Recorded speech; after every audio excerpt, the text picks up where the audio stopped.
You know, rarely a day goes by when a stranger doesn't stop me on the street, or a new acquaintance at a meeting doesn't sit down with and take me aside after to tell me a story about my dad. Whether this is from someone who was a longtime ally, I worked on an issue with them, someone that he met in the airport, or an unlikely seatmate at City Council, they'll come to me with a story, a positive story about how Jack touched their life. Now, sometimes it involved major change on an issue that they were passionate about. Sometimes it was just advice.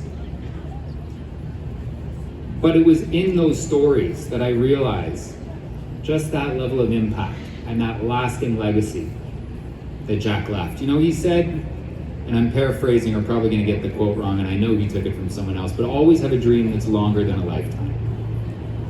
And if those dreams could come true tomorrow, then you're probably not dreaming big enough. If a snap of the fingers could get the results you wanted, you're probably setting your sights a little too low.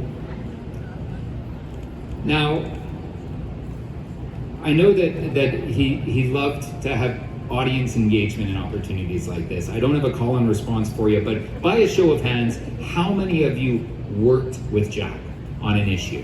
Big or small, Toronto, City Council, or in Ottawa? A lot of hands up.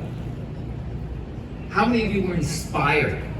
Worked with, keep those hands up. How many more of you were inspired by Jack's work? Saw a speech, read his letter, and wanted to make change happen in your community? You see, it's not about one person and their actions. This is about all of us. Thank you for being part of that legacy. Thank you for coming out today to remind us that there's work to be done, that there's organizing to happen, there's mobilizing that needs to occur, but we have each other to rely on for support. And we have another generation of leader that we need to inspire and give the tools for that change, for that next Don River. We're very thankful from the family. Thank you all for coming out tonight. Miigwech to Elder Redbird for those kind words to open us. To our musicians, Stephen Page, Richard Underhill, Jim Cregan, for your music, bringing that love here. We have MP Heather McPherson. We have former MP Lindsay Matheson, former MP Irene Matheson, former MP Matthew Kelway joined us today.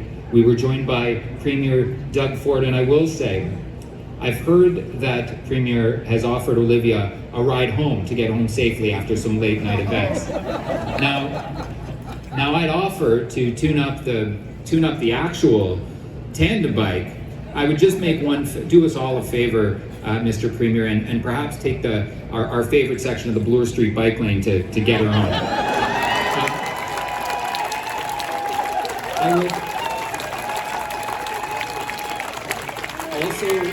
Also with us is MPP Alexa Gilmore and MVP Peter Tabbins, former MPP Jill Andrews, MPP Zaina Akande.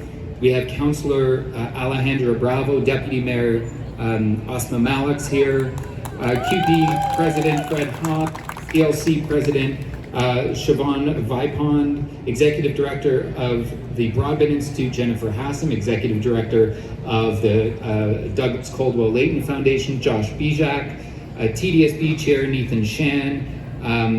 There are too many labor leaders to thank here, but I know that Ken Newman's here, former National Director of United Steelworkers, and he and Jack were dear friends throughout. But to all the labor leaders and community leaders that have joined us on all the issues that Jack worked on, thank you very much for coming out. Special thanks for the support of QP 416 in pulling this together and keeping this space so wonderful in Jack's memory.